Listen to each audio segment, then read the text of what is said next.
Supreme কোর্টের রায়ে চাকরি খুইয়ে শিক্ষকরা রাস্তায়। পশ্চিম বর্ধমানের ডিআই অফিসের দরজায় তালা ঝুলিয়ে মিছিল আর স্লোগানে ক্ষোভ উগড়ে দিয়েছে তারা। ধর্নায় বসে চিৎকার, চাকরি ফেরত চায়, কিন্তু সরকারের কানে তুলো। ডিআই গা ঢাকা দিয়েছে, দাবাদ হয়ে রাস্তায় অজ্ঞান হচ্ছে শিক্ষক, আর প্রশাসন র্যাপিড অ্যাকশন ফোর্স দিয়ে পরিস্থিতি নিয়ন্ত্রণে রাখার নাটক করছে। দুর্নীতিবাজদের শাস্তি দিন, আমাদের কেন এই ভোগান্তি? প্রশ্ন শিক্ষকদের, উত্তর শূন্য। তালাবন্ধ অফিসে আর রাজপথের হট্টগোল এখন তাদের লড়াইয়ের প্রতীক। সরকার কি এবারও নীরব তামাশা দেখবে, নাকি জবাব দেবে সময় বলবে? গ্রামাঞ্চল শিল্পাঞ্চলের খবর, ব্যুরো রিপোর্ট।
ফুটবল খেলছে এরা।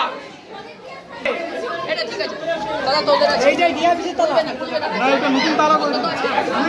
এটা নতুন তালা। এটা আমাদের। এটা আমাদের। আমরা কারা? মুক্তি দিয়ে। যোগ্য যারা। মুক্তি দিয়ে। যোগ্য যারা। অহংকারে। যোগ্য যারা। আমরা কারা? যোগ্য যারা। করছে কারা? যোগ্য যারা। কিনবে কারা? যোগ্য যারা। স্বচ্ছ কারা? যোগ্য যারা। স্বচ্ছ কারা? যোগ্য যারা। স্বচ্ছ কারা? যোগ্য যারা। আমরা কারা? যোগ্য যারা। We want justice. We want justice. We want justice. We want justice. We want justice. We want justice. We want justice. আমরা অলরেডি মুখ্যমন্ত্রীর সঙ্গে কথা বলেছি, ঠিক আছে। মুখ্যমন্ত্রী যে আশ্বাসটা দিয়েছেন সেটাতে আমরা খুব একটা ভরসা পাচ্ছি, কারণ সেখানে তিনি যোগ্যদের সাথে সাথে অযোগ্যদেরও কথা বলেছেন, ঠিক আছে।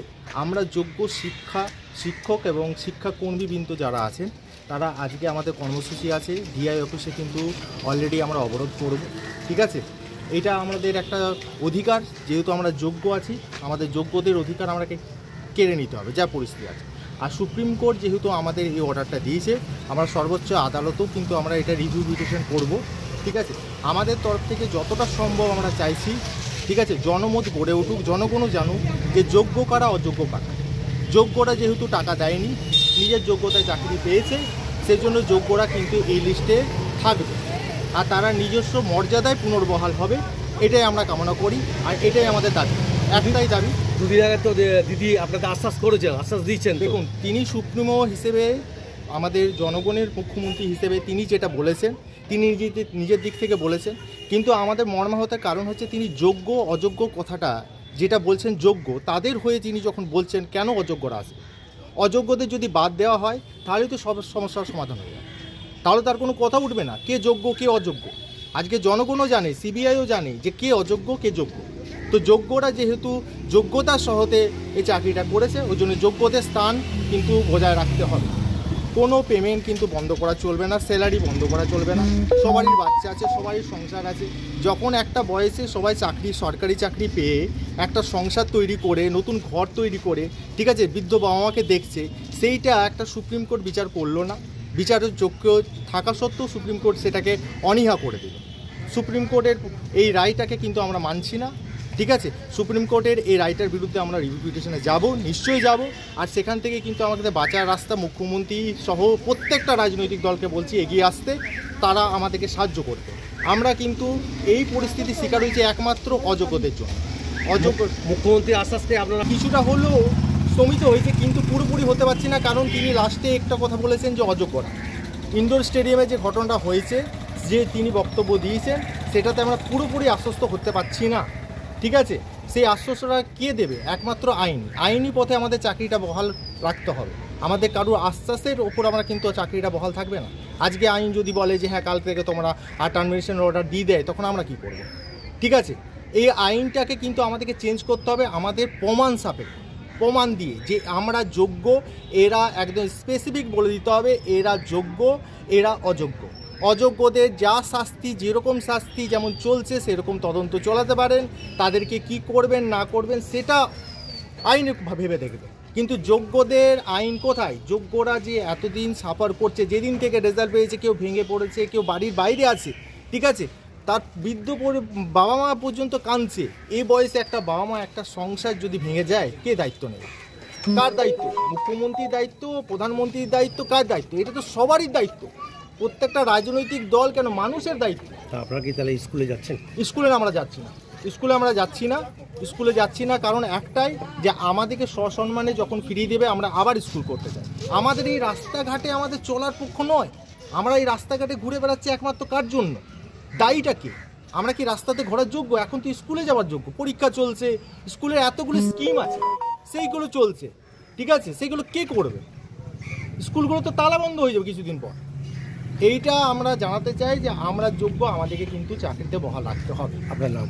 আমার নাম প্রশান্ত মাঝি, আমি কুলটি গার্লস হাই স্কুলের নন টিচিং স্টাফ। আজকে আপনারা নাম জেনেছেন এবং দেখা যাচ্ছে আজকে দুপুর 2টোর সময় শিক্ষামন্ত্রী ব্রাত্য বসুর কাছে আমাদের হয়ে একটা চিঠি নিয়ে যাচ্ছেন বিজেপি সাংসদ অভিজিৎ গঙ্গোপাধ্যায়, প্রাক্তন বিচারপতি। আপনাদের কতটা আশান্বিত? দেখুন, আজকে প্রথম কথা আপনি যেটা বললেন, আমরা আন্দোলনে নামতে কিন্তু বাধ্য হয়েছি। আমরা নিজের ইচ্ছায় এই রোদে গরমের মধ্যে কিন্তু আন্দোলনে নামার আমাদের কথা নয়। আজকে আমাদের বিদ্যালয়ে পরীক্ষা চলছে, আজকে সেখানে আমাদের পরীক্ষা গার্ড দেওয়ার কথা, তাদের খাতাগুলো চেক করার কথা, বাচ্চাদেরকে সেই পরীক্ষাতে হেল্প করার কথা। তার জায়গাতে আমাদেরকে এখানে রাস্তায় নামতে আমাদেরকে বাধ্য করেছে কিছু দুর্নীতিবাজ লোকেরা, কিছু দুর্নীতিবাজ মন্ত্রিসভা। আমরা বিনা অপরাধে, যাদের বিরুদ্ধে কোনো অ্যালিগেশন নেই, 17 দফা দোষের অভিযোগ তোলা হয়েছে দুর্নীতির জন্য, সেই অভিযোগের কোনোটাই কিন্তু আমাদের নাম নেই, কোনো রকম অ্যালিগেশন নেই। তা সত্ত্বেও আমাদেরকে চাকরি বাতিল করেছে, একবার কলকাতা ডিভিশন বেঞ্চ হাইকোর্টের, একবার সুপ্রিম কোর্ট। সেই ক্ষেত্রে কিন্তু আমরা সম্পূর্ণ পথে বসে গেছি। আমরা কাল থেকে কি খাবো জানি না, বৃদ্ধ বাবা মার ট্রিটমেন্ট কী করে করাবো জানি না, বাচ্চাকে কি খাওয়াবো আমরা জানি না, আমাদের পেটের ভাতটুকু পরের দিন থেকে জুটবে কিনা জানি না। আমরা বাধ্য হয়েছি আজকে রাস্তায় নামতে। শিক্ষকদের আজকে পেন চাক রাস্তা ধরার কথা, রাস্তায় নামিয়েছে আমাদেরকে তার জায়গাতে আজকে। আর দ্বিতীয় কথা বলছেন আমাদের জন্য কেউ হয়তো গেছেন, জানি না তিনি আমাদের জন্য কতটুকু মানব দরদি। আমরা কিন্তু সমস্ত দল, সমস্ত সংগঠন, সমস্ত কিছুর ঊর্ধ্বে আমরা হচ্ছে যোগ্য প্রার্থী, যোগ্য শিক্ষক শিক্ষিকা, শিক্ষাকর্মীবৃন্দ, যাদের বিরুদ্ধে কোনো অ্যালিগেশন নেই, সেই যোগ্য শিক্ষক শিক্ষিকারা আজকে আমরা কিন্তু বঞ্চিত হয়েছি নিজেদের অধিকার থেকে। কিছু দুর্নীতিদের জন্য, দুর্নীতিবাজদের জন্য আজকে আমাদেরকে তাদের অপরাধের সাজা মাথায় নিয়ে ঘুরতে হচ্ছে, সেটা চরম লজ্জাজনক। আর আজকে যারা বলছেন আমাদের সঙ্গে আছে, তারা সত্যিই আজকে প্রমাণ করে দেখাক। আমাদেরকে নিয়ে সবাই রাজনীতি করেছে, প্রতিটা দল বলুন, আজকে সিপিএম বলুন, বিজেপি বলুন, বর্তমান শাসক দল বলুন, কোন দলটি নেই যারা আমাদের জন্য রাজনীতি করেনি? প্রত্যেকে কিন্তু আমাদেরকে নিয়ে একদম রাজনীতি করে আমাদেরকে নিয়ে খেলেছে। তার প্রমাণ আপনারা পেয়েছেন, প্রমাণ তার আদালত কক্ষে পাওয়া গেছে, প্রমাণ আজকে কিন্তু সর্বক্ষেত্রে সুপ্রিম কোর্টে এবং হাইকোর্টে সব জায়গাতে পাওয়া গেছে।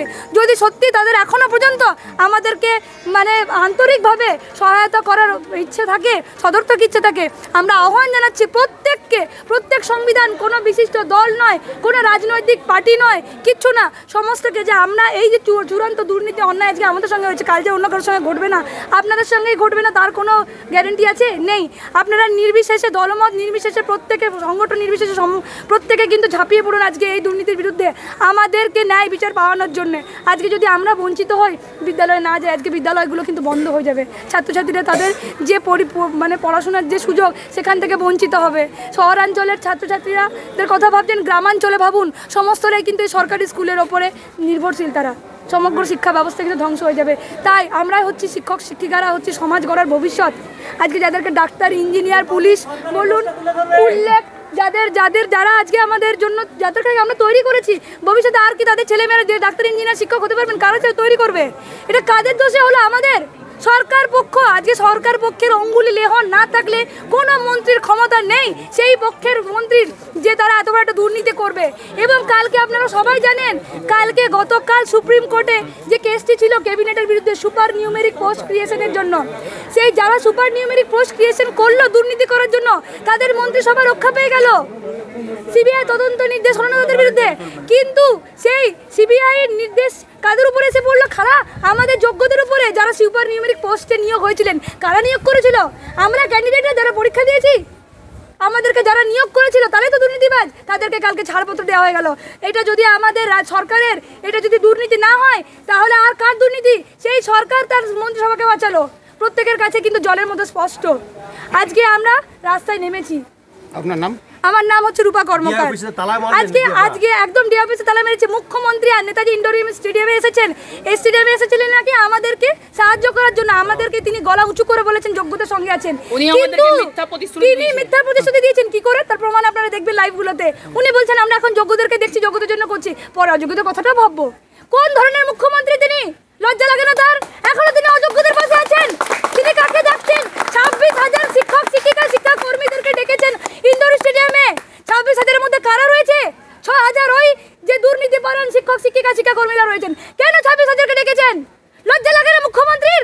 এখনো তিনি মুখ দেখাতে পাচ্ছেন যে তিনি পরিষ্কার দিনের আলোর মতো সবাইকে সামনে যে তিনি তাদেরকে সাহায্য করছেন। এখনো তাকে মিরর ইমেজ দেখাতে হবে। তার দুর্নীতির দায় আমরা নেব না।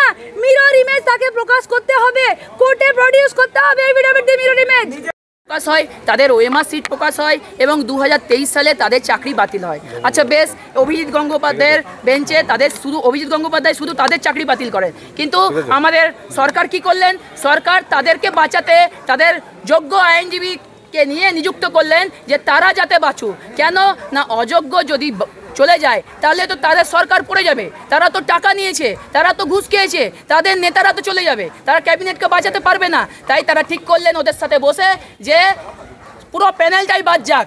পুরো প্যানেলটা বাদ গেলে আমাদের আর দোষ হবে না, আমরা মন্ত্রিসভাকে ঠিক বাঁচিয়ে নিব। তাই তিনি করলেন যে তারা মন্ত্রিসভাকে, কালকেই দেখলাম রায় যে মন্ত্রিসভাকে তারা বাঁচিয়ে নিলেন এবং এত যোগ্য যারা পশ্চিম বর্ধমানের বিভিন্ন স্কুলে পড়াচ্ছে, আপনাদের প্রত্যেকটা স্কুলে পড়াচ্ছে ছাত্রছাত্রীদের ভবিষ্যৎ, তাদের জীবনকে অন্ধকারে ফেলে তারা এখানে যারা আছি আমরা সব শিক্ষক শিক্ষিকা শিক্ষাকর্মী সবাই আছি, গ্রুপ সি, গ্রুপ ডি, 9, 10, 11, 12 সবাই আজকে একত্রিত হয়ে আজকে আমরা ডিআই অফিসে তালা মারতে এসেছি। আমাদের যোগ্য শিক্ষক শিক্ষিকা অধিকার মঞ্চের তরফ থেকে প্রত্যেকটা জেলায় প্রত্যেকটা ডিআই অফিসে আজকে আমরা তালা মারছি। কি কারণে? আমরা অবিলম্বে যোগ্যদের লিস্ট প্রকাশ করতে হবে সরকারকে। সরকারের আর কোনো মিথ্যা টালবাহানা মানব না। আপনি ইন্ডোরে ডেকে পড়ে আমাদের মিথ্যা প্রতিশ্রুতি দিলেন, আপনি বললেন যে আমরা যোগ্যদের দেখব। আচ্ছা, আপনি যোগ্যদের দেখবেন মানলাম, কিন্তু আপনি কেন বললেন যে অযোগ্যদেরও দেখব পরে? আপনি কেন বললেন? অযোগ্যরা থাকলেই তো, অযোগ্যতা আছে বলেই তো আজকে আমরা এখানে, আজকে রাস্তায়। অযোগ্যদের আপনি কেন টার্মিনেশন লেটার দিলেন না? আমাদের সুপ্রিম কোর্টের অর্ডারে লেখা আছে যে অযোগ্যদের দে আর মাস্ট বি টার্মিনেটেড, তাদেরকে টার্মিনেট করতে হবে, মাস্ট বি। অ্যান্ড যারা টেন্টেড তাদেরকে টার্মিনেট করতে হবে, মাস্ট বি। অ্যান্ড যারা আনটেন্টেড মানে আমরা, তাদেরকে they will be terminated, will be, must be। তার মানে এখানে বোঝা যাচ্ছে কে টাকা দিয়েছে। তারা টাকা দিয়েছে, তাদের মন্ত্রিসভার টাকা নিয়েছে, মন্ত্রী জেলে, পার্থ চ্যাটার্জি জেলে।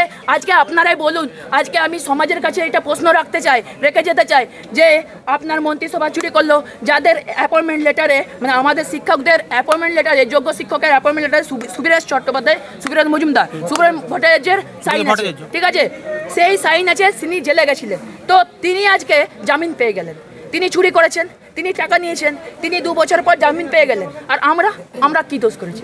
আমরা গরিবের সন্তান কষ্ট করে পড়াশোনা করেছি, এটাই আমাদের দোষ। এটাই আমাদের দোষ ছিল। আজকে আমরা কোনো টাকা দিইনি, এটাই দোষ। সমাজ দেখুক যে আমরা আজকে রাস্তায় নেমেছি। আপনার শিক্ষা ব্যবস্থায় আপনি 15 বছরে মাত্র একটা নিয়োগ করেছেন, সেই নিয়োগটাও হচ্ছে মানে দুর্নীতিতে ভরা। আপনি বলুন যে আমরা এত দুর্নীতি করেও আমরা যোগ্য না। আপনার নাম আপনি বলুন আমরা